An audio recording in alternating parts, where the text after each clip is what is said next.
Welcome to another diplomacy game here with me, Adrenaline. And we're going to be playing as Tamar of Georgia, who's a pretty interesting diplomatic-centric civ, with some religious connotations as well. We're going to be doing a Diplo game for this one.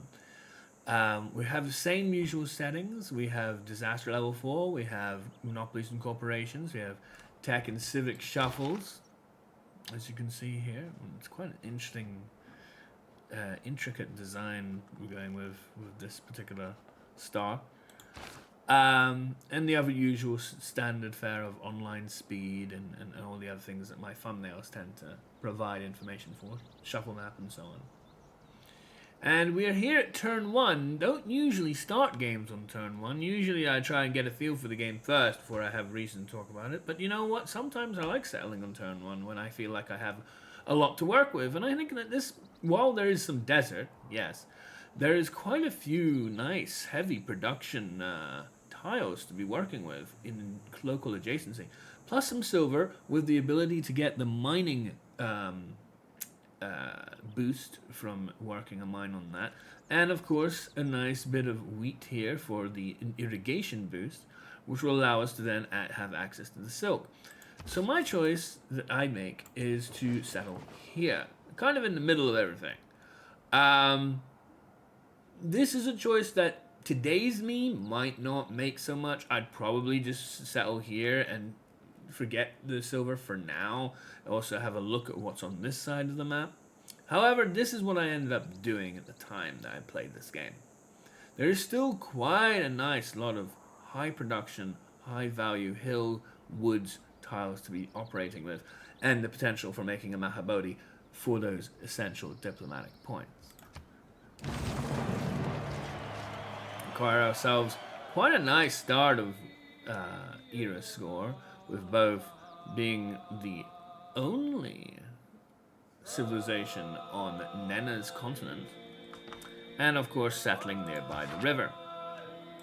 We take a look over. We see there's even more. We also see that there's literally ocean over to here, which then may have possibly even changed my decision even further. But I want to stay as true to my original game as possible. So to have a look at her kit and why she's particularly associated around both diplomacy and religion. Glory of the world, kingdom and faith. Combat victories provide faith, equal to 50% of the combat strength of the defeated unit from on standard speed. So usually online speed is about half of standard speed, so 25% is probably likely to be the value you'd get. Each envoy you send to a city-state of your majority religion counts as 2 envoys. This is incredibly powerful, but at the same time, kind of requires you to be dedicated into a religious game. And does a religious game really need you to be envoy of a variety of city-states outside the faith ones, perhaps? Not really. So it's a bit misplaced, I guess. You know, it's very powerful. Getting more envoys is always really nice. You know, you get that from a tribal village, or you get that with your civic trees, and you look forward to that. It'd be being great people try to get them that way. But this is a relatively, in some ways, straightforward, and in other ways, rather out of your way method to do so. So it's powerful, but it's a bit unwieldy. Strength and unity. When making dedications at the beginning of a Golden Age or Heroic Age, receive the Normal Age bonus towards improving era score in addition to the other bonus. Now, you know me, I've made enough videos so far on it. I struggle to, outside of a culture game, because you're constantly building wonders into national parks and so on, to stay out of a Dark Age in most of my games. And there's a huge fluctuation between getting a Golden Age and then the likelihood of getting a Dark Age following after becomes somewhat more significant. Usually there's a Dark Age involved in most of my games somewhere along the line. But with Tamar and that ability, that's really nice. Like being able to just say, I can have best of both worlds, I can have my cake and eat it, I can work towards another Golden Age back-to-back a lot more easily. Sometimes I get Golden Age back-to-back regularly without this benefit, but this definitely helps secure yourself.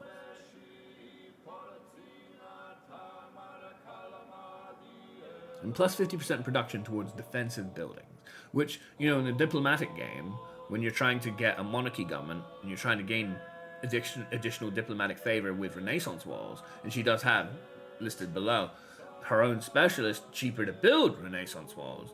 Like, she's definitely diplomatic-centric for sure. Kefsir, Georgian unique medieval-era unit that replaces the man-at-arms, plus 7 combat strength, bonus when fighting in hill terrain. We saw quite a few hills already in our game. I think she probably has a bias towards hills for that, I'm guessing.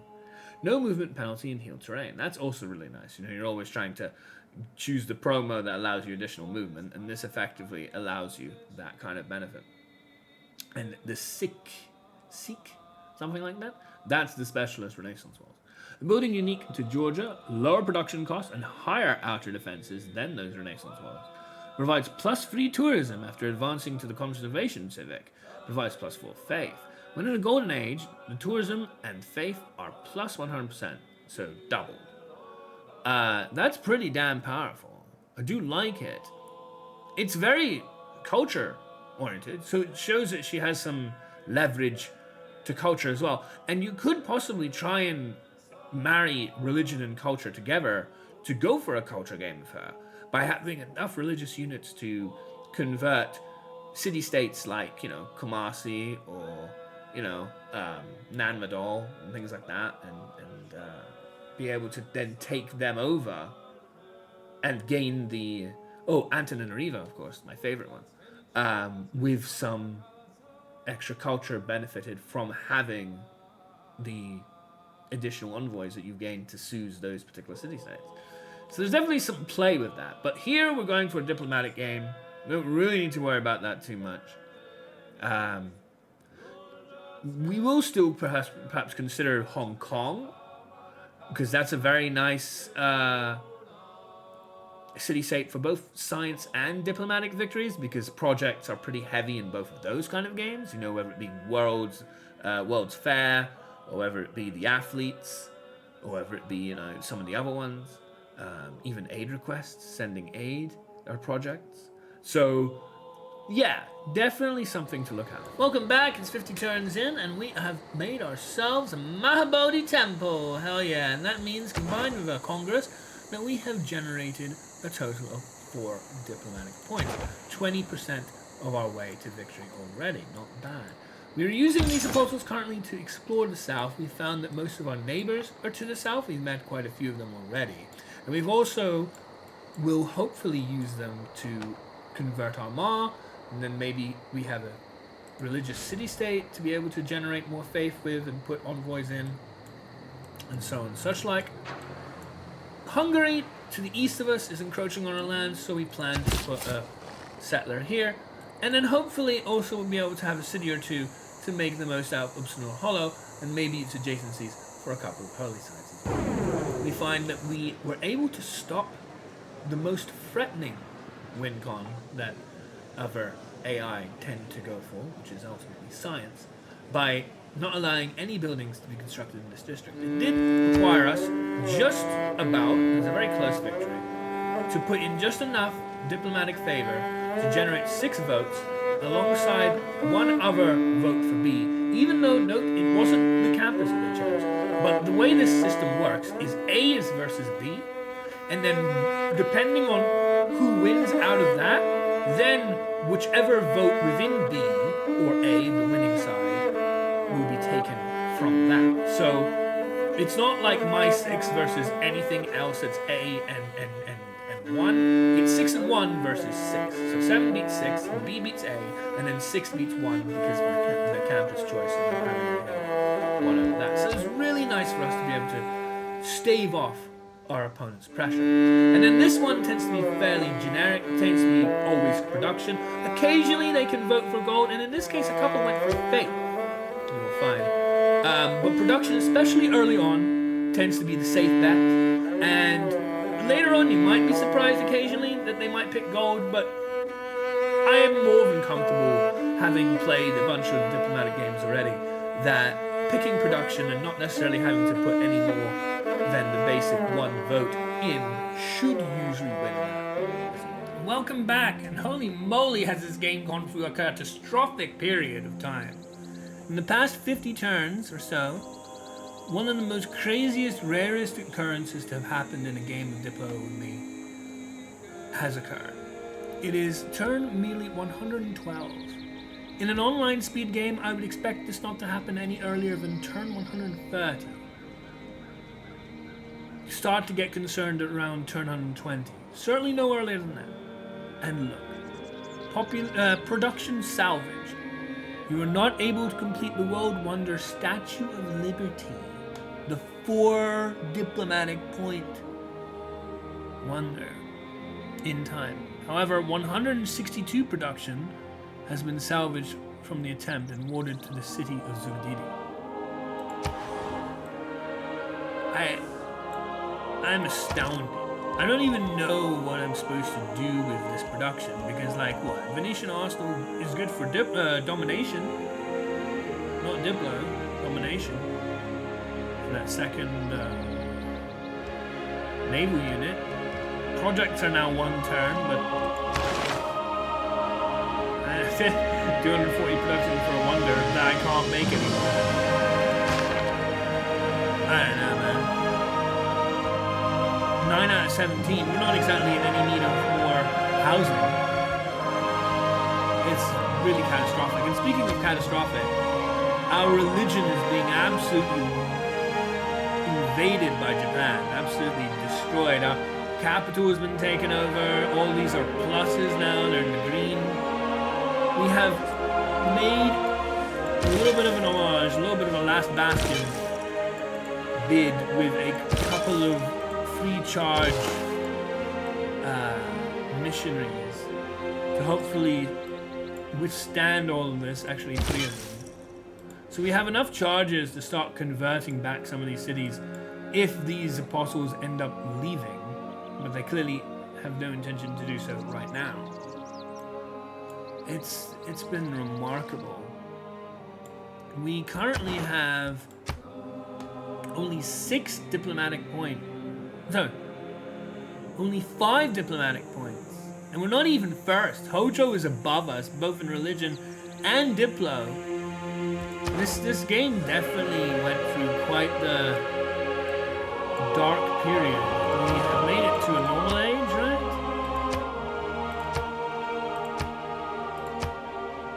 Hic-Ups reform, heartbeat to arms. Our science has not really advanced enough. Not even in the industrial era yet. We could go here. In 7 turns we'll have access to factories. And maybe, and I don't even know how many industrial zones we're building. It's hard to tell what I would want to do from this as well, because we only have 5 trade routes, and for me I'd say double digits in trade routes is kind of like the sweet spot for getting enough on your reform coinage to at least avoid a dark age, if not aim for a golden. Heartbeat of steam is a bit dicey because we don't have access to sewers, and 7 turns for factories, but I'm not entirely sure if we have very many industrial zones anyway. Presumably this city does because they're offering Venetian Arsenal, which an industrial zone is required for. Like, it's crazy. Hic-Ups Draconis? Yeah, quite possibly we go for the Hic-Ups Draconis, I think. You know, we have Caravel. Caravel has a lot of movement. Even though this is supposed to unlock Caravel, so presumably this is from a barbarian. Or maybe it was from a great build. In 4 turns we'll be able to start exploring land over. So I think that's actually what we go for. We go for Hic-Ups Draconis. Get +3s for other continents, hopefully. But yeah, I have no idea what to do with this production queue now. It's quite hectic. Somehow, against it all, we've been making things work, and it starts with our diplomatic points total. We have 15 points. Makes a whole lot of change from that 5 from only 30 turns ago. It includes a likely win. I can't imagine anyone, let alone America, catching us in 5 turns to get another point from World Games. Granted, it is now Turn 140. So some Diplo games I've been able to beat well earlier than this. We are in that golden age. And speaking of a golden age, we are looking to convert a couple of cities that Mongolia has aggressively settled towards us. Hopefully we can punish them for their little bit of greed. It would be nice if we could take both of them. Let's have a look at their loyalties. To the loyalties tab. You can see this is going to happen in 2 turns. We have another 6 turns for her golden, so that's almost certainly ours. And this is also going to happen in 2 turns, even though it will be converted. It won't necessarily be ours. It will be a free city. Then we'll have to see how we are standing with them after the golden age is over. We are also fighting back in our religious front, whereby we have now apostle units. We have a lot more of our cities back converted. So, you know, you gotta find a way to fight back, and I think this game is showing that. Well, 170 turns later, and we've finally made it out of this hell of a game. Holy moly, would you look at that? We are well into climate accords. In fact, we have technically won climate accords by a whopping 2,500. However, we don't get the diplomatic point until this is completed. So even though it says it's over, it's actually another turn. Something to always remember with Diplo games. It's very strange. Maybe Civ 7 would be more clear than that. And all we need is 1 more point. We actually did it. You can see, holy moly, we're very close to losing with November of all civilizations. Usually a cultural civ. Almost trying to get a science victory from under us. There he is again. It's usually the same civ that dominates in the AI group, to be honest, in pretty much every aspect. From your earliest desire to live in peace, to the times when you stood against aggression, you have always sought cooperation. You did not do this merely to brighten your own glory, but because dignity belongs to each of us. And in so doing, you have proved that your ancient and eternal commitment to a shared peace will be the foundation of the world of tomorrow.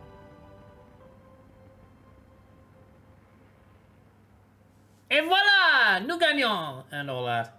Thank you for joining me. I hope you enjoyed this video, and if you have, don't forget to like it, subscribe to the channel, maybe leave a comment below. I look forward to seeing you again.